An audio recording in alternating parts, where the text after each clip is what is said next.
ആഴ്ചപ്പാട്, അതെ, കാഴ്ചപ്പാട്. കാഴ്ചപ്പാടിലേക്ക് എല്ലാ മാന്യ പ്രേക്ഷകർക്കും സ്വാഗതം. നാം ഇന്ന് ചർച്ച ചെയ്യുന്നത് മതേതര വിദ്യാഭ്യാസമാണ്. കേരളത്തിൽ ചില പ്രശ്നങ്ങൾ വിദ്യാഭ്യാസ രംഗത്ത് സംഭവിക്കുന്നുണ്ട്.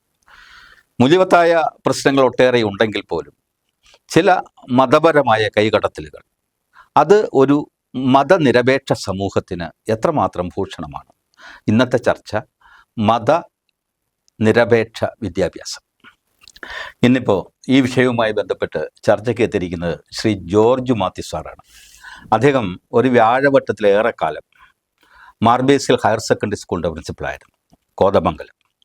ഒപ്പം തന്നെ കോതമംഗലത്ത് അറിയപ്പെടുന്ന കലാസാംസ്കാരിക സംഘടനയാണ് ബോധി. ബോധിയുടെ ഏറെക്കാലമായി പ്രസിഡൻ്റാണ് അദ്ദേഹം. പിന്നെ അറിയപ്പെടുന്ന സാംസ്കാരിക പ്രവർത്തകൻ, പ്രഭാഷകൻ. സ്വാഗതം സാർ. സാർ, നമ്മൾ മതേതര വിദ്യാഭ്യാസവുമായി ബന്ധപ്പെട്ട് ഏറെ ചർച്ച ചെയ്ത ഒരു വിഷയമാണ് കേരളത്തിൽ. ഒരുപക്ഷെ മതേതരം എന്ന വാക്ക് തന്നെ ഒരു ക്ലീഷേ ആയോ എന്ന് സംശയമുണ്ട്. ആ രീതിയിലേക്കാണ് ഇപ്പോൾ ആളുകൾ പ്രയോഗിച്ച് അതിൻ്റെ അർത്ഥതലവും അതിൻ്റെ അനർത്ഥതലവും ഒക്കെ ചർച്ച ചെയ്ത് വല്ലാണ്ടായിട്ടുണ്ട്. നമ്മൾ ഇന്ന് ഈ അടുത്ത കാലത്ത് ഏറെ ചർച്ച ചെയ്യപ്പെട്ട വിദ്യാഭ്യാസ രംഗത്തെ ചില മത നിലപാടുകൾ, ഒപ്പം മതേതരമായ നിലപാടുകൾ. ഇന്ത്യ ഒരു മതേതര രാജ്യമാണെന്നിരിക്കെ വിദ്യാഭ്യാസത്തെ മതനിരപേക്ഷ നിലപാടുകൾ അനിവാര്യമാണെന്ന് സാറിന് തോന്നുന്നുണ്ടോ? സാർ ഉദ്ദേശിച്ചത് റീത്ത സ്കൂൾ സംഭവമായിരിക്കാം. അത് മാത്രമല്ല, കുറേ സംഭവങ്ങൾ ഇപ്പോൾ അടുത്ത കാലത്ത് നമുക്ക് അരങ്ങേറുന്നുണ്ട്. മതേതരം എന്ന വാക്ക് ക്ലീഷയായി എന്ന് സാർ പറഞ്ഞല്ലോ, ശരിയാണ്. പക്ഷെ മതേതരം എന്ന വാക്കിൻ്റെ പ്രസക്തിയും അതോടൊപ്പം വർദ്ധിച്ചു എന്നാണ് എൻ്റെ അഭിപ്രായം. മതേതര ചിന്താഗതി ഇല്ലാതെ ഇന്നത്തെ ഈ ലോകത്തിന് നിലനിൽക്കാൻ കഴിയില്ല. ഒരു ലോകം നിലനിൽക്കുന്നത് ആരോഗ്യകരമായ ജീവിത സാഹചര്യങ്ങൾ ഉള്ളപ്പോഴാണ്.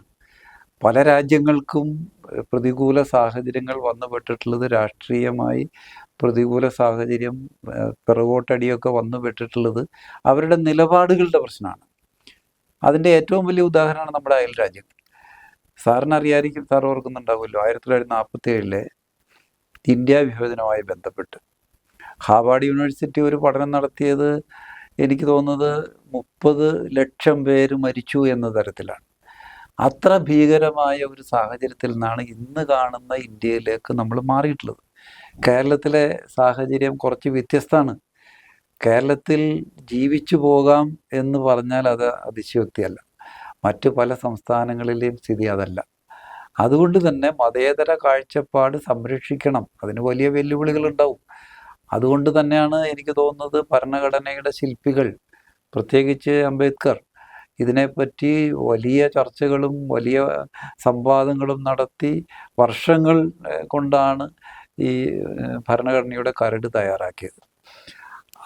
അതുകൊണ്ട് തന്നെ ഇതിൻ്റെ ഒരു പ്രാധാന്യം നമുക്ക് മനസ്സിലാവും. പിന്നെ സ്കൂൾ സാഹചര്യം, ഇപ്പോൾ സാറ് പ്രതിപാദിച്ച സ്കൂളിലെ സാഹചര്യം എന്ന് പറയുന്നത്, അത് മനോഭാവത്തിൻ്റെ പ്രശ്നം കൂടിയാണ്. ഭരണഘടനയിലുണ്ടല്ലോ മതന്യൂനപക്ഷങ്ങൾക്ക്, വിദ്യാർത്ഥികൾക്ക്, അധ്യാപകർക്ക് ഒക്കെ ഡ്രസ് കോഡ് അടക്കം, മതത്തെ മാത്രമല്ല സമുദായങ്ങളെ എങ്ങനെ കാണണം, വ്യക്തി സ്വാതന്ത്ര്യത്തിനെ എങ്ങനെ പരിഗണിക്കണം എന്ന കാര്യത്തിൽ കൃത്യമായ നിർവചനമുണ്ടല്ലോ. പക്ഷെ പത്രങ്ങൾ, ചാനലുകൾ, അതുപോലെ ഇതിനെ ഉപയോഗിക്കുന്ന ആളുകൾ അവരുടേതായ വ്യാഖ്യാനങ്ങൾ കൊടുക്കുന്നു, പ്രശ്നം വഷളാക്കുന്നു. തീർച്ചയായിട്ടും. ഇപ്പം മാധ്യമങ്ങളുടെ ഇടപെടലുകൾ, അതുപോലെ തന്നെ ചില ബോധപൂർവമായ ചില സംഘടനകൾ, ചില ആളുകൾ, അത് മതവിഭാഗത്തിലുള്ളവരും അല്ലാത്തവരും ഒക്കെ ആയ ആളുകളുണ്ട്. കാരണം സമൂഹത്തിൽ എങ്ങനെ അരാജകത്വം സൃഷ്ടിക്കാം എന്ന് ശ്രമിക്കുന്ന ആളുകളുമുണ്ട്. പിന്നെ ഇത് കൈകാര്യം ചെയ്യുന്നതിൽ ഒരുപക്ഷെ സ്കൂൾ അധികൃതർ, അതുപോലെ തന്നെ മതേതരം എന്ന വിഷയത്തെ എങ്ങനെ സമീപിക്കണമെന്നറിയാതെ, ഇപ്പോൾ പലരുമായി സംസാരിക്കുമ്പോൾ സാറിനറിയുമോ, ഈ മതേതരൻ എന്ന് പറഞ്ഞാൽ, അല്ലെങ്കിൽ മതേതരം എന്നൊക്കെ പറഞ്ഞു കഴിഞ്ഞാൽ, അവർ യുക്തിവാദികളാണെന്നും അവർ ഈശ്വര നിഷേധികളാണെന്നും അവർ നാസ്തികരാണെന്നൊക്കെ വിചാരിക്കുന്ന കുറേ ആളുകളുണ്ട്. അതായത് ആ രീതിയിലാണ് ഇതിൻ്റെ അർത്ഥം എന്ന് മനസ്സിലാക്കി വെച്ചേക്കുന്ന കുറേ ആളുകളുണ്ട്. അപ്പം മതേതരം എന്ന് പറയുന്നതിനകത്ത് ഇതര മതങ്ങളെ ബഹുമാനിക്കുന്നവനും ഇതര മതങ്ങളോട് ആദരവുള്ളവനും ഏതെങ്കിലും മതത്തിൽ വിശ്വസിക്കുന്നതിന് കുഴപ്പമില്ലാത്തതൊക്കെയാണല്ലോ അതിൻ്റെ അർത്ഥം, അല്ലേ? എന്നിട്ട് പോലും ആളുകൾ ധരിക്കുന്നത് ഇങ്ങനെയാണ്. ഞാൻ ചോദിക്കാൻ വരുന്നത്, ഇപ്പോൾ സാറ് വിഭജനത്തിൻ്റെ കാര്യം അതുപോലെ ലക്ഷക്കണക്കിന് ആളുകൾ മരിച്ച കാര്യമൊക്കെ സൂചിപ്പിച്ചല്ലോ. സത്യത്തിൽ ഇന്ത്യ വിഭജിക്കപ്പെട്ടത് രണ്ടായി അല്ലെന്ന നമ്മൾ സൂക്ഷ്മ നിരീക്ഷണം നമുക്ക് മനസ്സിലാവും, മൂന്നായിട്ടാണ്. കാരണം പൂർവ്വ പാകിസ്ഥാൻ ഭൂമിശാസ്ത്രപരമായിട്ടും സാംസ്കാരികമായിട്ടൊക്കെ കുറേ വ്യത്യസ്തമായ ഏരിയ ആയിരുന്നു. അത് പിന്നീടാണ് ബംഗ്ലാദേശ് എന്ന പേരിലേക്ക് മാറി മറ്റൊരു രാജ്യമൊക്കെ ആയത്. അത് ഈ രണ്ട് രാജ്യങ്ങളും മതാധിഷ്ഠിതമായ രാജ്യങ്ങളാണ്. അത് കാരണം അവരുടെ ഭരണഘടന ആ രീതിയിലാണ് മോൾഡ് ചെയ്യപ്പെട്ടതും ഉണ്ടാക്കപ്പെട്ടതും. പക്ഷെ സാറ് സൂചിപ്പിച്ച അംബേദ്കർ ഉൾപ്പെടെയുള്ള അന്നത്തെ നമ്മുടെ രാജേന്ദ്ര പ്രസാദ് ഉൾപ്പെടെയുള്ള ആളുകൾ അതിശക്തമായി, നെഹ്റുവിൻ്റെയൊക്കെ വലിയ പങ്കുണ്ട് അതിനകത്ത്, ഇടപെടലുണ്ട്, അക്കാര്യത്തിലൊന്നും സംശയമില്ല. മതേതരമായ മതനിരപേക്ഷത എന്ന് പറയുന്ന ഒരു വലിയ സങ്കല്പം മുന്നോട്ട് കൊണ്ടുവന്ന് വെച്ചപ്പോൾ ഇന്ത്യ പോലൊരു രാജ്യത്ത് പെട്ടെന്ന് ഇണങ്ങുന്നതായി തോന്നിയോ സാറിനത്? അത് ഇപ്പോൾ സാറ് ഉദ്ദേശിച്ചത് അതിൻ്റെ ചരിത്രപരമായ ഒരു സാഹചര്യമായിരിക്കാം. നമുക്കറിയാം, ബ്രിട്ടീഷുകാരുടെ വരവിന് മുമ്പ് വളരെ നല്ല തരത്തിൽ മതസൗഹാർദ്ദം നിലനിർന്ന ഒരു രാജ്യമാണ് ഇന്ത്യ.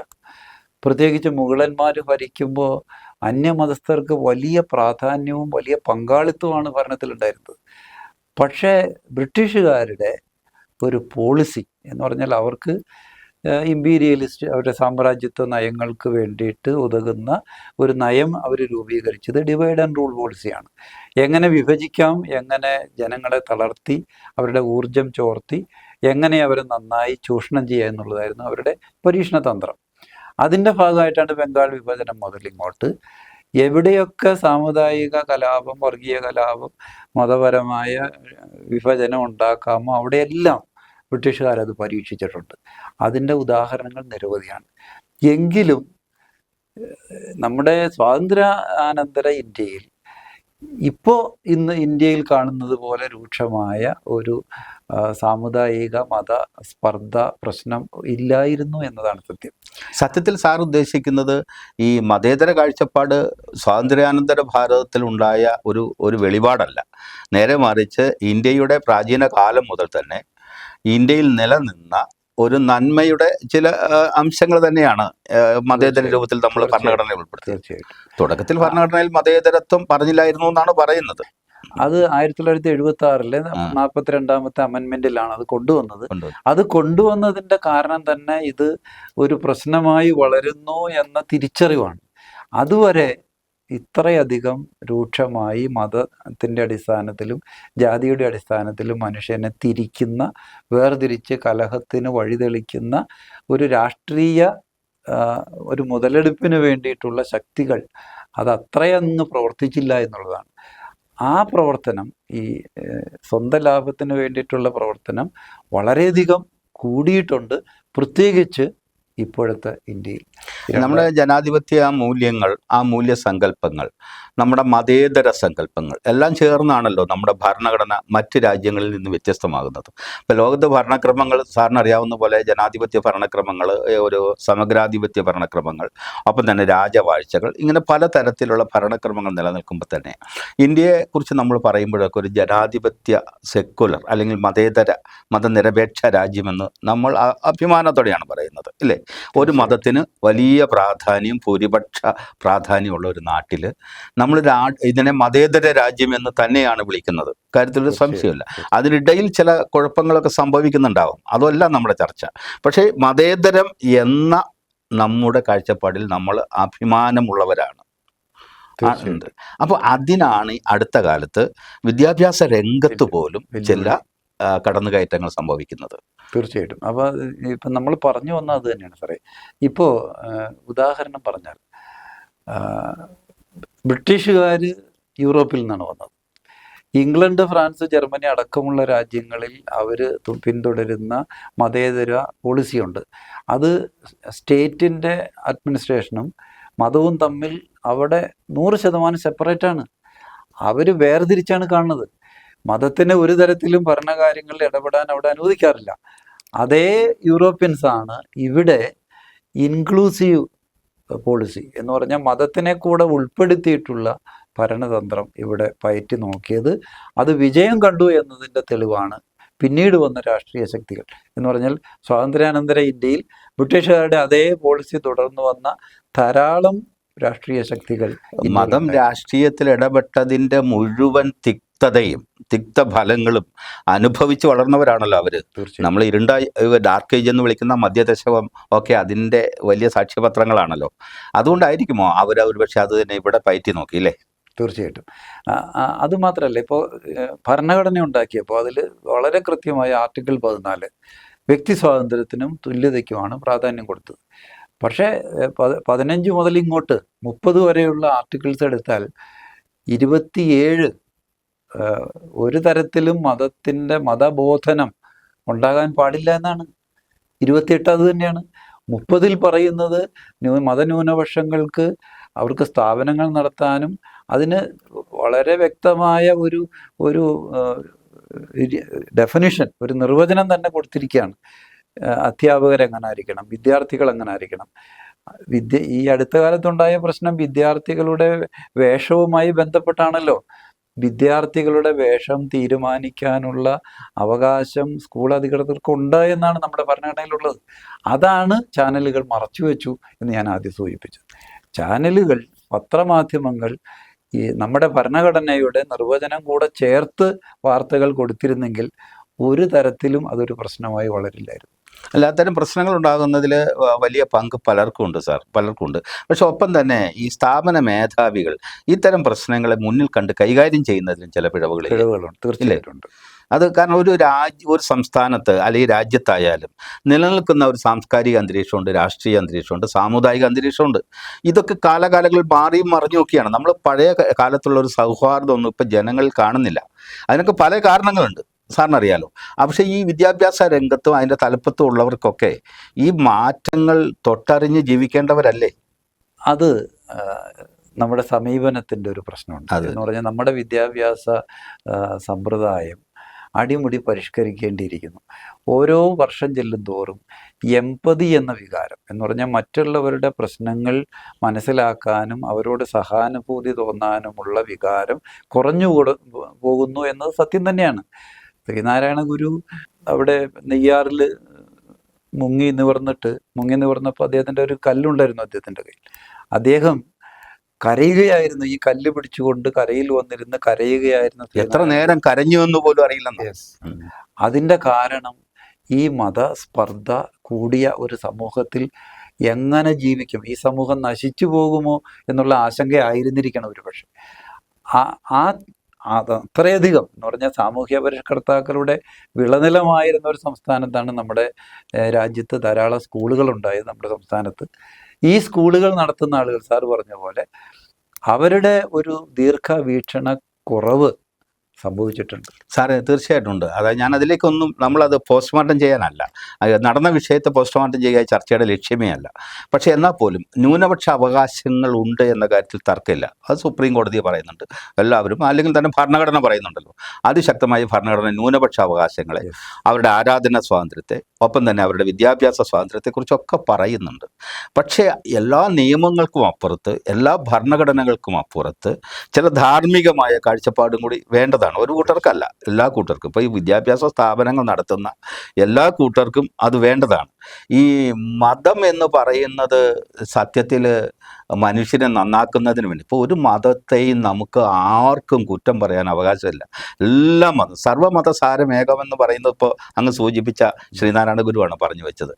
നമുക്ക് അതിനെക്കുറിച്ച് പഠിക്കുമ്പോഴാണ് നമ്മൾ മനസ്സിലാക്കുന്നത് സത്യം, അല്ലേ? എല്ലാ മതങ്ങളും നന്മയ്ക്ക് വേണ്ടിയാണ്. പിന്നെ എന്തിനാണ് ഈ അന്തഃഛിദ്രം? മതങ്ങൾ, ഇപ്പോൾ ഒരു ഉദാഹരണം എടുക്കാം. മതങ്ങൾ ആചാരമാണോ മൂല്യമാണോ എന്നുള്ളൊരു പ്രശ്നം നിലനിൽക്കുന്നുണ്ട് സാറേ. ആചാരമാണെങ്കിൽ നമുക്ക് പല ക്രിമിനലുകളെയും പല ആഭാസന്മാരെയും തലയിലേറ്റ് നടക്കേണ്ടി വരും. മതം മൂല്യമാണെങ്കിൽ ഈ പ്രശ്നമില്ല. ഇപ്പോൾ ഹിന്ദുമതം എടുക്കുക. ഹിന്ദുമതം എന്ന് പറയുന്നത് ധർമ്മവും കർമ്മവുമാണ്. ശരിയായ ധർമ്മം, ശരിയായ കർമ്മം, അങ്ങനെ മോക്ഷത്തിലെത്തുക എന്നുള്ളതാണ്. ക്രിസ്തുമതം എടുക്കുക. ക്രിസ്തുമതം സ്നേഹമാണ്. ഇസ്ലാം മതം എടുക്കുക. ഇസ്ലാം മതം സാഹോദര്യമാണ്. അയൽവക്കത്ത് പട്ടിണി കിടക്കുന്ന ഒരാളുണ്ടെങ്കിൽ ആഹാരം കഴിക്കുന്നതിന് മുമ്പേ അത് അദ്ദേഹത്തെ പോയി കാണുകയും അദ്ദേഹത്തിൻ്റെ വിശപ്പ് അകറ്റുകയും ചെയ്തതിന് ശേഷമേ ആഹാരം കഴിക്കാവൂ എന്നാണ് ഇസ്ലാം മതം പഠിപ്പിക്കുന്നത്. ക്രിസ്തുമതം സ്നേഹമാണ്. അയൽക്കാരനെ സ്വന്തം സഹോദരനെ പോലെ സ്നേഹിക്കണമെന്നാണ് ക്രിസ്തു പഠിപ്പിച്ചത്.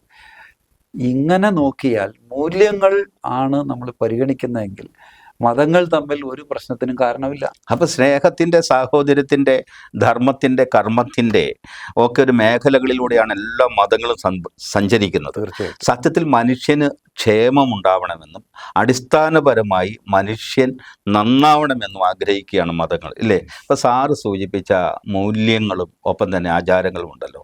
അപ്പം മതങ്ങൾ കൂടുതൽ ആചാരപരമാകുന്നതിൻ്റെ ദൂഷ്യഫലങ്ങളാണല്ലോ ഇപ്പോൾ നമ്മൾ കാണുന്നതില്ലേ?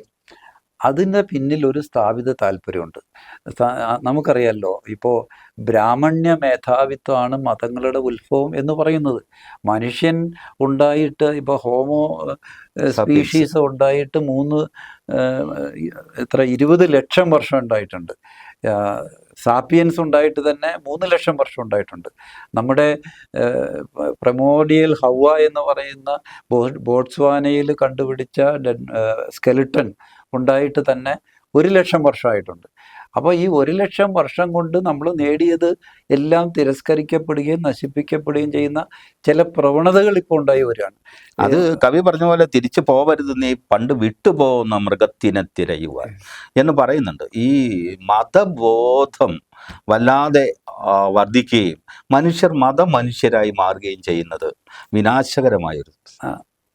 അല്ല, അത് അങ്ങനെ മാറുകയല്ലല്ലോ, അതിൻ്റെ പിന്നിൽ ചില ശക്തികൾ പ്രവർത്തിക്കുകയല്ലേ ചെയ്യുക. ഇപ്പോൾ വോട്ട് ബാങ്ക് രാഷ്ട്രീയം കണ്ടുപിടിച്ചു എന്നതാണ് 20-ാം നൂറ്റാണ്ടിൻ്റെ ഏറ്റവും വലിയ പ്രത്യേകത.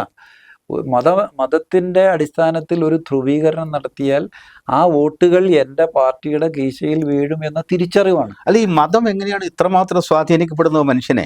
ഞാൻ ചോദിക്കുന്നത്, ഈ മതം നമ്മളിപ്പോൾ എൻ്റെ അച്ഛൻ ക്രിസ്ത്യാനി ആയതുകൊണ്ട് ഞാൻ ക്രിസ്ത്യാനിയാകുന്നു, ഒരാളുടെ അച്ഛൻ ഹിന്ദു ആയതുകൊണ്ട് ഹിന്ദു ആകുന്നു, അതല്ലേ യഥാർത്ഥത്തിൽ ഈ മതത്തിന് ഇത്രമാത്രം പ്രസക്തി കൈവരുന്നത് എങ്ങനെയാണ് സമൂഹത്തിൽ? അതിൻ്റെ നമ്മുടെ മലയാള സിനിമയിലെ ഒരു മോഹൻലാലിൻ്റെ ഒരു ഡയലോഗ്, മോഹൻലാൽ ഒക്കെ നിൽക്കുന്ന രംഗത്തൊരു ഡയലോഗുണ്ട്, നിങ്ങളെങ്ങനെയാണ് ഹൈറേഞ്ചിൽ ഇത്രയും സ്ഥലം വെട്ടിപ്പിടിക്കുന്നത് എന്ന് മോഹൻലാൽ ചോദിക്കുന്നു. അപ്പോൾ അത് വളരെ സിമ്പിളാണ്. ഞാൻ ആദ്യം പോയൊരു 10 ഏക്കർ വെട്ടിപ്പിടിക്കും, അതിൻ്റെ നടുക്ക് ഒരു കുരിശ് വെക്കും, പിന്നീട് അങ്ങോട്ട് ആരും ആക്രമിച്ചു വരില്ല, എന്നിട്ടാണ് ഞാനത് 25 ഏക്കർ ആകുന്നതെന്നൊരു ഡയലോഗുണ്ട്. സാർ ഒരു പക്ഷേ ഓർക്കുന്നുണ്ടാവും. അതാണ് അതിൻ്റെ പിന്നിലുള്ള ലാഭക്കൊതി എന്ന് പറയുന്നത്. മതത്തിനെ അവിടെ ദുരുപയോഗം ചെയ്യാണ്. മതം എന്താണ് എന്നതിൻ്റെ നിർവചനം തന്നെ അവിടെ മാറിപ്പോയി. നമ്മുടെ നിക്ഷിപ്ത താല്പര്യങ്ങൾക്ക് വേണ്ടി ഉപയോഗിക്കാവുന്ന മനുഷ്യൻ്റെ മനസ്സിനെ സ്വാധീനിക്കാൻ പറ്റുന്ന ഒരു ആശയം മാത്രമായി മതം അവിടെ ഒതുങ്ങിപ്പോയി. അവിടെയാണ് സാർ ആദ്യം പറഞ്ഞതിൻ്റെ പ്രസക്തി, സാങ്കത്യം വെളിവാകുന്നത്. മതം എന്ന് പറയുന്ന കുറേ സ്ഥാപനങ്ങളല്ലല്ലോ. മതം എന്ന് പറയുന്നത് പള്ളിക്കൂടങ്ങളാണ്, പള്ളിയാണ്, അല്ലെങ്കിൽ ക്ഷേത്രങ്ങളാണ് എന്നൊക്കെ ധരിച്ചു വശായ ആളുകളുണ്ട് നമ്മുടെ നാട്ടിൽ. സത്യത്തിൽ അതിൻ്റെ മൂല്യം, മതം പകരുന്ന മൂല്യം, മതം ജനങ്ങളെ ഉണ്ടാക്കിയെടുക്കുന്നത്, നിർമ്മിക്കുന്നത്, നല്ല മനുഷ്യരെ നിർമ്മിച്ചെടുക്കുന്നത് എങ്ങനെ എന്നതാണല്ലോ മതത്തിൻ്റെ ഏറ്റവും വലിയ ആന്തരികമായ സത്ത എന്ന് പറയുന്നത്. തീർച്ചയായിട്ടും. ഇപ്പോൾ അതിന് ചില ചരിത്രത്തിൽ നിന്ന് തന്നെ ചില ഏടുകൾ നമ്മൾ തിരയേണ്ടതായിട്ടുണ്ട്. ഒരു കാര്യം പറഞ്ഞാൽ, ഈ പുരോഹിത വർഗം, അവരുടെ നിലനിൽപ്പ് എന്ന് പറയുന്ന, അവർക്ക് ആയുധമില്ല, ആയുധം എടുക്കാൻ കഴിയില്ല. പക്ഷെ പുരോഹിത വർഗം എന്നും രാജാവിൻ്റെ കൂടെയായിരുന്നു. രാജാവിന് സൈന്യമുണ്ട്. അപ്പോൾ ഈ പുരോഹിത വർഗവും രാജാവിൻ്റെ സൈന്യവും തമ്മിലുള്ള കൈകോർക്കൽ, അത് എത്രയോ നൂറ്റാണ്ടുകളായി നിലനിന്നിട്ടുണ്ട്. ഇപ്പോഴും അത് തന്നെയല്ലേ സംഭവിക്കുക. ബ്രൂണോ എന്താ തെറ്റ് ചെയ്തത്? 1600-ൽ ബ്രൂണോയെ കഴുമരത്തിൽ, ഉരുക്കുകൊണ്ടുള്ള കഴുമരത്തിൽ ബന്ധിച്ച് അയാളുടെ നാക്ക് തുളച്ച് ഒരു കമ്പി കൊണ്ട് ഈ തൂക്കുമരത്തോട് ബന്ധിച്ചിട്ടാണ് തീ വെച്ച് കൊന്നത്. ചരിത്രപരമായ വിഡ്ഢിത്തങ്ങൾ മാത്രമല്ല, അബദ്ധങ്ങൾ, എത്രമായ ക്രൂരമായ കൃത്യങ്ങളാണ് ദൈവത്തിൻ്റെ പേരിലും മനുഷ്യൻ്റെ പേരിലൊക്കെ അരങ്ങേറിയിട്ടുള്ളത്. സാർ ഇത് പറയുമ്പോൾ വേറെ ഒത്തിരി ഉണ്ടല്ലോ സംഭവങ്ങൾ ഇങ്ങനെ, ഇല്ലേ? ബ്രൂണോയെ ഞാൻ എടുത്തു പറയാനുള്ള കാരണം സാറേ, ബ്രൂണോ ഒരു തെറ്റും ചെയ്തില്ല. ബ്രൂണോ ആകെ ചെയ്തത് എന്താ? പ്രകൃതിയിലുള്ള സർവ്വചരാചരങ്ങളും ഈശ്വരനാണ്, ഈശ്വര സാന്നിധ്യമുണ്ട് എന്ന് പറയുക മാത്രമാണ് ചെയ്തത്. ഒരു മതത്തെയും നിഷേധിച്ചില്ല. ഏകദൈവ വിശ്വാസം, ബഹുദൈവ വിശ്വാസം, ഈ തരത്തിലുള്ള ഒരു ചിന്താഗതി നടത്തിയില്ല. പക്ഷെ അദ്ദേഹം ആകെ പറഞ്ഞത് പാൻതൈസാണ്. എല്ലാറ്റിലും, പ്രകൃതിയിലുള്ള എല്ലാറ്റിലും ഈശ്വര സാന്നിധ്യം ഉണ്ട് എന്ന് പറഞ്ഞു. അത് ദൈവനിഷേധമായി. സാറിനറിയാലോ, ഹെറസി എന്ന കുറ്റം ആരോപിച്ച് അദ്ദേഹത്തെ ചുട്ടുകൊന്നു. ഗലീലിയോ നമുക്ക് ബഹുമാനിക്കാതിരിക്കാൻ പറ്റില്ലോ. ഗലീലിയോയെ 1633 വീട്ടു തടങ്കലിലാക്കാൻ കാരണം അദ്ദേഹം സൂര്യനാണ് കേന്ദ്രം എന്ന് പറഞ്ഞതാണ്. ഭൂമിയാണ് കേന്ദ്രം എന്ന് പറഞ്ഞെങ്കിൽ അദ്ദേഹത്തെ വെറുതെ വിടാമെന്ന് പോലെ പറഞ്ഞു. സത്യം നിഷേധിക്കാൻ കഴിയാത്തതുകൊണ്ട് അദ്ദേഹം അങ്ങനെ പറഞ്ഞു. ഇനി ഏത് മത മേലധ്യക്ഷന്മാർ, ഏത് ആത്മീയവാദികൾ പറഞ്ഞാലും ഭൂമി ചുറ്റിത്തിരിയും ദിവാകര മണ്ഡലത്തെ എന്ന് മാപ്പ് പറഞ്ഞിറങ്ങിയപ്പോൾ അദ്ദേഹത്തിന്റെ മനസ്സ് 1000 വട്ടം പറഞ്ഞു കാണില്ലേ സാർ? അല്ലേ? തീർച്ചയായും പറഞ്ഞു കാണും. കാരണം ഒരു ശാസ്ത്ര സത്യത്തെ നിഷേധിക്കാനാവില്ല. പിന്നീട് സഭയൊക്കെ അതിന് മാപ്പ് പറഞ്ഞിട്ടുണ്ട്. നമ്മൾ അതിലേക്ക് ഞാൻ പറയുന്നത്, ഇപ്പോഴും വിദ്യാഭ്യാസ സ്ഥാപനങ്ങൾ എന്ന് പറയുന്നത് നമ്മുടെ മതേതര രാഷ്ട്ര സങ്കല്പത്തിന്റെ ചെറിയ ഘടകങ്ങളല്ലേ? തീർച്ചയായിട്ടും അല്ലേ? അത് അങ്ങനെ ഒരു സങ്കല്പം കുഞ്ഞു കുട്ടികൾക്ക് അവർക്ക് ഗ്രാഹ്യം അത്രയേ ഉള്ളൂ. അവരെ സ്കൂളിൽ ചേർക്കുമ്പോൾ അവരുടെ മൈൻഡ് ഒരു ബ്ലാങ്ക് ബോർഡ് പോലെയാണ്. അതിലേക്ക് ആശയങ്ങൾ വരികയാണ് ചെയ്യുന്നത്. ആ ഘട്ടത്തിൽ മുതൽ അവർ ഡിഗ്രി കഴിഞ്ഞും PG കഴിഞ്ഞ് ഇറങ്ങുമ്പോൾ വരെ അവരുടെ മനസ്സിൽ വരേണ്ട, അവർ ആവാഹിച്ചെടുക്കേണ്ട ആശയം എന്ന് പറയുന്നത് തൊട്ടടുത്തിരിക്കുന്നവൻ അല്ലെങ്കിൽ അവൻ കാണുന്നവൻ, അവൻ ഏത് മതക്കാരനാകട്ടെ, അവൻ മനുഷ്യനാണ് എന്ന തിരിച്ചറിവാണ്. അതിന് പറ്റുന്ന കരിക്കുലം ഉണ്ടാകണം, അതിന് പറ്റുന്ന പാഠങ്ങൾ അവൻ പഠിക്കണം. സാങ്കേതികവിദ്യ മാത്രം പഠിച്ചുകൊണ്ട് കാര്യമില്ല. അതെ, മതത്തിന്റെ പേരിൽ ചേരിതിരിഞ്ഞ് വല്ലാതെ പോരടിക്കുന്ന ഒരു സമൂഹത്തിൽ, ആശയപരമായി പോലും നിൽക്കുന്നൊരു സമൂഹത്തിലാണ് നമ്മൾ ഇത്. വല്ലാത്ത പാടാണ് സാറ് പറയുന്നത്. സത്യത്തിൽ അതാണ് വേണ്ടത്. ഈ കുട്ടികളെ എന്തിൻ്റെ പേരിലാണ് ചേരിതിരിക്കുന്നത്? എനിക്കിപ്പോഴും മനസ്സിലാവുന്നില്ല. എല്ലാ മതങ്ങളും മനുഷ്യൻ്റെ നന്മയെ ആഗ്രഹിക്കുന്നുവെങ്കിൽ, മൂല്യങ്ങളാണ് ലക്ഷ്യമെങ്കിൽ, ആ മതങ്ങളെ ആദരിക്കാനല്ലേ പഠിപ്പിക്കേണ്ടത്? തീർച്ചയായും. അന്യമതങ്ങളെ സ്വന്തം മതത്തെക്കാൾ മെച്ചമാണെന്ന് പഠിപ്പിച്ചാൽ എന്നാ കുഴപ്പം? അല്ലെങ്കിൽ അങ്ങനെ കാണാൻ പഠിപ്പിച്ചാൽ എന്നാ കുഴപ്പം? എല്ലാ മതങ്ങളും നമ്മുടെ മതത്തെക്കാൾ മികച്ചതാണ് അന്യമതം എന്നല്ലേ കുട്ടികൾ അറിഞ്ഞ് അങ്ങനെയല്ലേ ഒരു ആദരവ് ഉണ്ടാവേണ്ടത്? ജീൻ വാൽജീൻ എന്നൊരു കഥാപാത്രമുണ്ട്, വിക്ടർ ഹ്യൂഗോയുടെ പാവങ്ങളിൽ. അദ്ദേഹം മോഷ്ടിച്ചു എന്ന് പോലീസുകാർ വിചാരിച്ച് തിരിച്ചു കൊണ്ടുവന്ന സ്റ്റീൽ പാത്രങ്ങൾ ബിഷപ്പിനോട് ചോദിക്കുകയാണ്, നിങ്ങളുടെ പാത്രങ്ങൾ മോഷ്ടിച്ചു. അപ്പോൾ ബിഷപ്പ് പറഞ്ഞ മറുപടി, അവൻ മോഷ്ടിച്ചതല്ല, ഞാൻ കൊടുത്തതാണ്. അപ്പോൾ ബിഷപ്പിനെ ഇയാളെ അറിയുമോ എന്നാണ് പോലീസ് ചോദിച്ചത്. അപ്പോൾ ബിഷപ്പ് പറഞ്ഞ മറുപടി, അറിയാം, എൻ്റെ സഹോദരൻ എന്നാണ്. ആ മറുപടിയിൽ മനുഷ്യത്വത്തിൻ്റെ മുഖമുണ്ട്. ആ മറുപടി മനസ്സിലാക്കിയത് കൊണ്ടാണ് ഫ്രഞ്ച് ജനത ഒരുപക്ഷെ, ലോകത്തിൽ ആദ്യമായി വിപ്ലവം നടന്നത് പാരീസിലാണ്. ഫ്രഞ്ച് ജനത ഒരുപക്ഷെ ഇദ്ദേഹത്തിൻ്റെ കൃതികൾ കൂടെ, ആ കൃതികളിലൂടെ വന്ന ആവേശം കൂടെ ഉൾക്കൊണ്ടിട്ടാണ് ഒരു വിപ്ലവ സാഹോദര്യം എന്ന മുദ്രാവാക്യം അതിലേക്കാണ് സാർ. ഈ സാഹോദര്യം ക്രിസ്തു പറഞ്ഞ വാക്കുകളിലെല്ലാം, ക്രിസ്തുവിൻ്റെ വാക്കുകളെല്ലാം സിതൗഷധങ്ങൾ പോലെയാണല്ലോ. ലോകത്തിന് ഭ്രാന്ത് പിടിക്കുന്ന ലോകത്തിനുള്ള സിതൗഷധമാണ് എന്ന് ദസ്തോവ്സ്കി പറഞ്ഞിട്ടുണ്ട്. അത് സത്യവുമാണ്. അങ്ങനെയുള്ള ക്രിസ്തുവിൻ്റെ വാക്കുകളാണ് നമ്മൾ പറയുന്നത്. ക്രിസ്തുവിൻ്റെ വാക്കുകൾ മാത്രമല്ല, എല്ലാ മതവുമായി ബന്ധപ്പെട്ട് നമ്മൾ ഈ പ്രവാചകന്മാരുടെയോ അല്ലെങ്കിൽ ഒപ്പം തന്നെ മറ്റ് മതങ്ങളുടെയൊക്കെ നേതാക്കൾ പറഞ്ഞതെല്ലാം മനുഷ്യരക്ഷയ്ക്ക് വേണ്ടി, മനുഷ്യ മോക്ഷത്തിന് വേണ്ടി ഒക്കെ വേണ്ടിയിട്ടാണ് മതങ്ങൾ നിലകൊള്ളുന്നത്. പക്ഷേ ഈ മനുഷ്യർ തമ്മിലടിക്കുന്ന അത് ഏതെങ്കിലും ഒരു ദൈവം ഇച്ഛിക്കുന്നുണ്ടാവുമോ? ഞാനതാണ് പറയാൻ ഉദ്ദേശിച്ചത്. ധാരാളം കലാപങ്ങൾ, ഇപ്പോൾ 1992 കലാപം സാറിനറിയാലോ. വർഗീയതകളുടെ ഒരു പട്ടിക തന്നെ ഉണ്ട് പറയാൻ. അതൊന്നും പറയണ്ട. ഈ കലാപങ്ങളെല്ലാം നടന്നത് എന്ന് പറയുന്നത് ശരിയല്ല, നടത്തിയവർ, അവർക്കൊരു അജണ്ട ഉണ്ടായിരുന്നു. സമാധാനപരമായി ജീവിച്ച ഒരു ജനതയെ തമ്മിലടുപ്പിച്ച് അതിനെ ഉപയോഗപ്പെടുത്താൻ അവർ ആ പുതിയ സാഹചര്യത്തെ, അതാണ് ഇന്ന് നിലനിൽക്കുന്ന ഭരണവർഗം എന്ന് പറയുന്നത്. അതിനെ നിഷേധിക്കാൻ പറ്റില്ലെന്ന് മാത്രമല്ല, അതിനെ അത്ര ലാഘവത്തോടെ കാണാൻ കഴിയില്ല. വലിയ ഒരു ഭീഷണി. ഇപ്പോൾ മധ്യേഷ്യയിലേക്ക് $1000 കോടി മിസൈൽ ഉണ്ടാക്കാൻ വേണ്ടി വായ്പ കൊടുക്കുന്നതിനേക്കാൾ ഭീകരമാണ് ഈ മതവികാരം ഇളക്കി വിട്ട് തമ്മിലടിപ്പിക്കുക എന്നത്. സാർ, ഇപ്പോൾ തീർച്ചയായിട്ടും സാറ് പറയുന്നതിനോട് 100% യോജിക്കുകയാണ്. ഈ സ്കൂളുകൾ നടത്തുന്നവർ MES ആവട്ടെ, അല്ലെങ്കിൽ ഇസ്ലാം മതത്തിന് കീഴിലാവട്ടെ, അത് SNDP ആവട്ടെ, NSS ആവട്ടെ, ക്രൈസ്തവ മാനേജ്മെൻറ്റുകളാവട്ടെ, ആരും ആവട്ടെ, ഈ അന്യമതത്തിൻ്റെ ആചാരാനുഷ്ഠാനങ്ങളെ മറ്റു കുട്ടികൾ അവിടെ പഠിക്കുന്നുണ്ടെങ്കിൽ ഇതര മതസ്ഥർ പഠിക്കണമല്ലോ. കാരണം ഞാൻ ആദ്യം സൂചിപ്പിച്ചല്ലോ, അതൊരു മതേതര രാഷ്ട്രത്തിൻ്റെ ചെറു ഘടകങ്ങളാണ് പള്ളിക്കൂടങ്ങളെന്ന്. അങ്ങനെയെങ്കിൽ ഇത് കുറച്ചൊക്കെ അംഗീകരിക്കുന്നതിന് എന്നാ കുഴപ്പം? അതാണ് ഞാൻ ആർട്ടിക്കിൾ 28 കാര്യം ഞാൻ ആദ്യം പറഞ്ഞ. അതാണ് ഒരു കാരണവശാലും ഒരു മതത്തിൻ്റെ ബോധനം സ്കൂളുകളിൽ, പാഠശാലകളിൽ, കലാലയങ്ങളിൽ നടത്താൻ പാടില്ല. എനിക്ക് മറ്റൊരാളെ നിർബന്ധിച്ച് എൻ്റെ മതം പഠിപ്പിക്കാൻ പാടില്ല. ഭരണഘടനയിൽ വളരെ വ്യക്തമായിട്ട് അതിനെ വ്യാഖ്യാനം എഴുതി വച്ചിരിക്കുകയാണ്. അതിനെ മറികടന്നാണ് പല മാനേജ്മെൻറ്റ് സ്കൂളുകളും, സർക്കാർ സ്കൂളുകളിൽ അതിനൊരു എക്സെപ്ഷനാണ്. പല മാനേജ്മെൻറ്റ് സ്കൂളുകളിൽ നടക്കുന്നതാണ്. അത് തെറ്റാണെന്നാണ് തന്നെയാണ് ഞാൻ പറഞ്ഞത്. അതങ്ങനെയാണെങ്കിൽ രാവിലത്തെ പ്രഭാത പ്രാർത്ഥന സാറൊന്ന് ശ്രദ്ധിച്ചു കാണും, ഉച്ചയ്ക്കുള്ള പ്രാർത്ഥന, ഭക്ഷണം കഴിക്കുന്നതിന് മുമ്പുള്ള പ്രാർത്ഥന, ഇത്തരം പ്രാർത്ഥനകളൊക്കെ പലപ്പോഴും മതപരമായ അവിടെ ഒരു മതനിരപേക്ഷ പ്രാർത്ഥന. ഇപ്പോൾ സാറ് സൂചിപ്പിച്ച സർക്കാർ സ്കൂളുകളിൽ, ഞാൻ ഏറെക്കാലം സർക്കാർ സ്കൂൾ അധ്യാപകനായിരുന്നല്ലോ, അവിടെ ഒരു മതനിരപേക്ഷ ഗാനമാണ് എപ്പോഴും ആലപിക്കുക, ദൈവമേ കൈതൊഴാം. നമുക്ക് കുഴപ്പമില്ലല്ലോ, ആർക്കും കുഴപ്പമില്ല. അപ്പോൾ തിരുനാമ കീർത്തനം പാടുവാൻ, അല്ലെങ്കിൽ അതുപോലും ഒരുപക്ഷെ അത്ര ഇതങ്ങോട്ട് തിരികെ പാട്ടല്ല. പക്ഷേ ഇത്തരം കാര്യങ്ങളിലൊക്കെ ഒരു ചെറിയ ശ്രദ്ധ സ്കൂൾ അധികാരികൾ വെച്ച് പുലർത്തേണ്ടതല്ലേ? തീർച്ചയായിട്ടും. അതിന് അതാണ് ഡയറക്റ്റീവ് പ്രിൻസിപ്പിൾസിൽ പറയുന്നത് സാറേ. ഇപ്പോൾ ഗവൺമെൻറ്റിന് ഇവരെ ആകെ ചാട്ടവാറെടുത്ത് അടിക്കാനൊന്നും പറ്റില്ല. ഇതിന് കൊയേഴ്സീവ് മെത്തേഡ്സേ പറ്റുള്ളൂ. എന്ന് പറഞ്ഞാൽ അവരെ പ്രേരിപ്പിച്ച് അവരെ നേർവഴിക്ക് കൊണ്ടുവരാനേ പറ്റുള്ളൂ.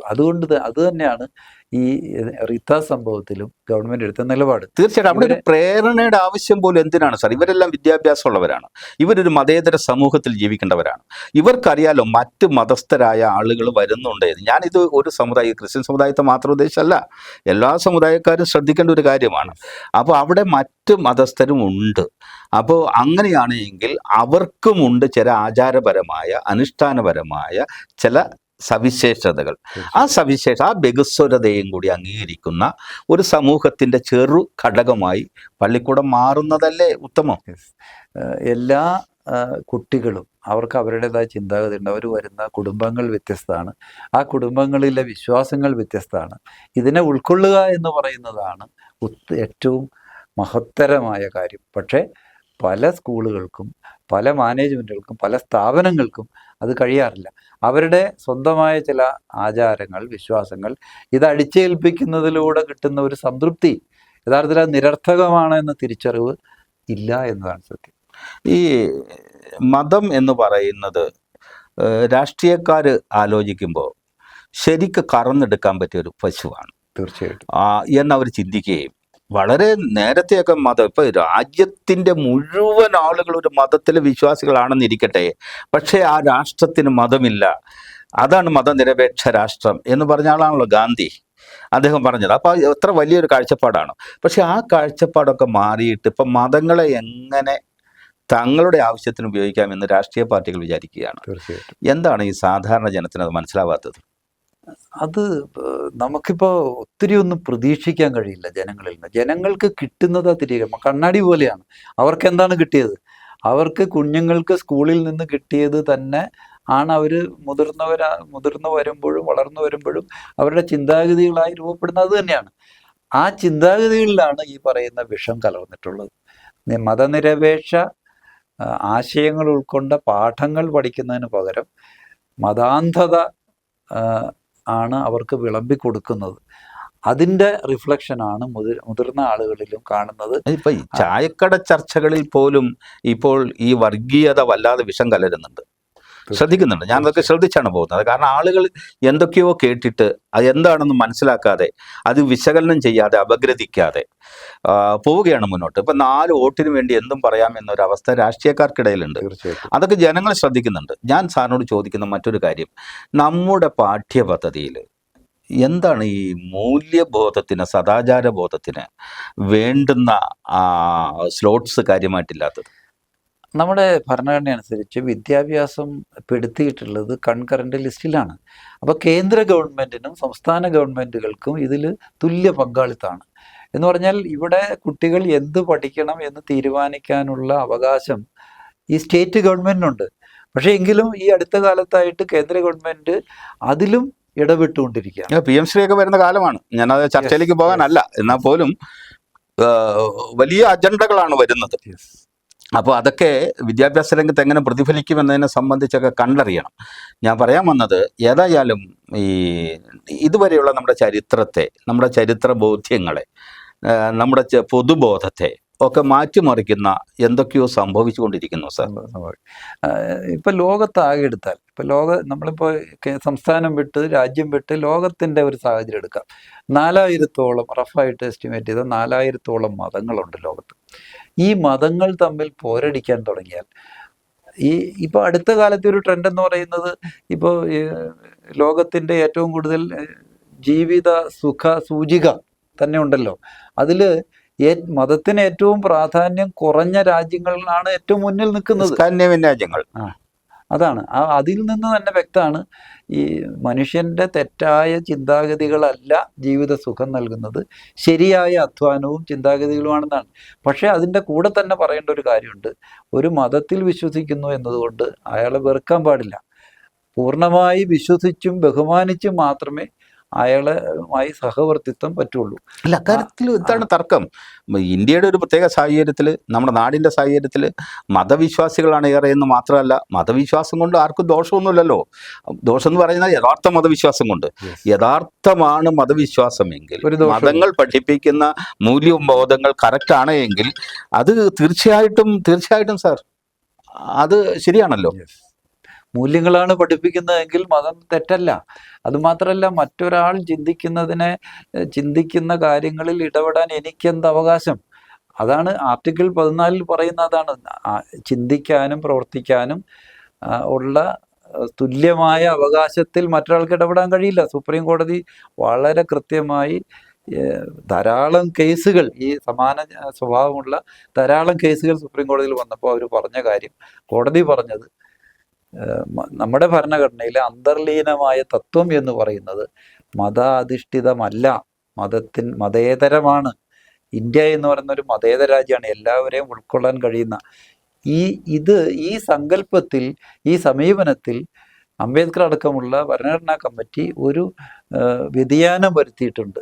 അതായത് അമേരിക്കയുടെയും യൂറോപ്യൻ രാജ്യങ്ങളുടെയും ബ്രിട്ടൻ്റെയും ഭരണഘടന കടം കൊണ്ടപ്പോൾ ഇതിനെ തമ്മിൽ വേർതിരിക്കുന്നതിൽ അത് പിഴവ് എന്ന് എനിക്ക് പറയാൻ കഴിയില്ല. ഇന്ത്യയുടെ വളരെ സമ്പൽ സമൃദ്ധമായ ധാർമ്മിക ചുറ്റുപാടായിരിക്കാം. അവര് സ്റ്റേറ്റ് വേറെ മതം വേറെ എന്ന വേർതിരിവുണ്ടാക്കിയില്ല. ഒരുപക്ഷെ അതിൻ്റെ തിക്താനുഭവമാണ് ഇപ്പം നമ്മൾ അനുഭവിച്ചുകൊണ്ടിരിക്കുന്നത്, തിക്തഫലങ്ങളാണ്. തീർച്ചയായും തന്നെയല്ല, രാജ്യം എന്ന് പറയുന്നത് നേരത്തെ മുതൽ ഒരു മതാധിഷ്ഠിത രാജ്യം എന്ന് വേണമെങ്കിൽ പറയാമായിരുന്നു. ആ ഒരു അവസ്ഥയിലുണ്ടല്ലോ. കാരണം മതങ്ങൾക്കും ആചാരങ്ങൾക്കും അനുഷ്ഠാനങ്ങൾക്കും ഏറെ പ്രാധാന്യം ഉണ്ടാവുകയും വിശ്വാസപരതയും വിശ്വാസങ്ങളൊക്കെ വല്ലാതെ വേരുകൾ അഴുത്തുകയും ചെയ്ത ഒരു സമൂഹത്തിലാണ് നമ്മൾ ജീവിക്കുന്നത്. അപ്പോൾ അവിടെ മറ്റുള്ള മതങ്ങൾ വേണ്ടെന്നാരും പറയുന്നില്ലല്ലോ. മതങ്ങളെ ആദരിക്കണമെന്നും മതവിശ്വാസങ്ങളെ ബഹുമാനിക്കണമെന്നുമാണ് നമ്മൾ പറയുന്നത്. മറ്റുള്ള മതക്കാരും മോശക്കാരല്ല, എല്ലാ മതക്കാരും നല്ലവർ തന്നെയാണ്. ആത്യന്തികമായി അവർ മനുഷ്യരാവേണ്ടതാണ്. ഇതാണ് നമ്മൾ, സമയത്തിൻ്റെ കുറവുകൊണ്ടാണ് സാർ. അവസാനമായിട്ട് ഈ നമ്മുടെ സംസ്ഥാനം കുറെ കൂടി മതനിരപേക്ഷമായി മാറും, അല്ലെങ്കിൽ നമ്മുടെ രാജ്യം എന്ന് സാർ വിചാരിക്കുന്നുണ്ടോ? നമ്മുടെ സംസ്ഥാനത്തിന് അതിൻ്റെതായ ഒരു ഐഡൻറ്റിറ്റി ഉണ്ടെന്നാണ് ഞാൻ വിശ്വസിക്കുന്നത്. ഞാൻ ഇന്ത്യയിലെ മിക്കവാറും സംസ്ഥാനങ്ങളിൽ പോയിട്ടുള്ള ആൾ ആയതുകൊണ്ട് മറ്റ് സംസ്ഥാനങ്ങളുമായി അതിൽ നിന്ന് വേർതിരിഞ്ഞ് നിൽക്കുന്ന ഒരു ഐഡൻറ്റിറ്റി കേരളത്തിനുണ്ട് എന്ന് ഞാൻ വിശ്വസിക്കുന്നു. അത് ഉണ്ടായത് പല കാരണങ്ങൾ കൊണ്ടാണ്. നമ്മൾ തീരദേശത്ത് സ്ഥിതി ചെയ്യുന്നു, ഈ യൂറോപ്യന്മാരുമായിട്ടുള്ള നമ്മുടെ സമ്പർക്കം, പിന്നെ നമ്മുടെ നാട്ടിൽ തന്നെ ഉള്ള സാമൂഹ്യ പരിഷ്കർത്താക്കളുടെ അഹോരാത്രമായ പ്രവർത്തനം. അവർ അതിനുവേണ്ടി എത്ര അടി കൊണ്ടു, എത്ര പേര് മരിച്ചുപോയി എന്ന കണക്കെടുത്താൽ തന്നെ നമ്മൾ ഞെട്ടിപ്പോവും. അത്രമാത്രം പ്രയത്നം കൊണ്ടാണ് ഒരുപക്ഷെ നമ്മളിന്ന് കാണുന്ന ഈ സാംസ്കാരിക ഒത്തൊരുമ ഇവിടെ ഉണ്ടായിട്ടുള്ളത്. മറ്റ് സംസ്ഥാനങ്ങളിലെ പോലെ വർഗീയ കലാപങ്ങൾ കേരളത്തിൽ നടക്കാത്തതും അതുകൊണ്ടാണ്. സ്വീകാര്യതയുടെ കുറവാണ് എന്ന് ഞാൻ വിചാരിക്കും. എവിടേക്കോ ചില പ്രശ്നങ്ങൾ നടക്കുന്നുണ്ടെങ്കിൽ പോലും അതിനെയൊക്കെ മറികടക്കാനുള്ള ഒരു സാംസ്കാരിക അന്തസ്സ്, ഒപ്പം തന്നെ മതേതരമായൊരു മനസ്സ് ഒക്കെ കേരള ജനതയ്ക്കുണ്ട് എന്ന് തന്നെയാണ് നമ്മൾ ധരിക്കുന്നത്, അല്ലേ? സാറ് സൂചിപ്പിച്ചതുപോലെ നമ്മുടെ ചരിത്രം, നമ്മുടെ സംസ്കാരം, നമ്മുടെ നവോത്ഥാനം, അതൊക്കെ നമുക്കതിന് വിത്തുപാകിയിട്ടുണ്ട്, യാതൊരു സംശയമില്ല. മുതൽക്കൂട്ടായിട്ടുണ്ട്. ഏതായാലും അങ്ങനെ വരട്ടെ. സമയത്തിൻ്റെ പരിമിതി കൊണ്ടാണ് അവസാനിക്കുന്നത്. നമ്മുടെ കാഴ്ചപ്പാട് പ്രോഗ്രാമിൽ വരികയും ഒപ്പം തന്നെ കോതമംഗലത്ത് നിന്ന് ഈ പരിപാടിക്കായി വരികയും വളരെ സമഗ്രമായി തന്നെ ഈ വിഷയത്തിൽ പ്രതികരിക്കുകയും ചെയ്ത് അങ്ങയോടുള്ള നന്ദി മീഡിയയായിട്ട് അറിയിക്കുന്നു. ഇന്ത്യൻ ഭരണഘടന ഉറപ്പ് നൽകുന്ന അവകാശങ്ങളൊക്കെ ശരി, കാര്യത്തിലൊന്നും തർക്കമില്ല. എല്ലാ കോടതികൾക്കും ഭരണഘടനാപരമായി മാത്രമേ വിധിക്കാനും കഴിയൂ. എല്ലാത്തിനും അപ്പുറത്ത് ഒരു മതനിരപേക്ഷ സമൂഹത്തിൽ അനുവർത്തിക്കേണ്ട അവശ്യ ഘടകങ്ങളുണ്ട്. എല്ലാവരും, എല്ലാ മതവിഭാഗക്കാരും വെച്ച് പുലർത്തേണ്ട ചില ധാർമ്മിക പാഠങ്ങൾ. പല അനുഭവങ്ങളും നമ്മളെ പഠിപ്പിക്കുന്നത് ഇത്തരം ധാർമ്മിക പാഠങ്ങളുടെ അനുഭവക്കുറവ് തന്നെയാണ്. നന്ദി, നമസ്കാരം.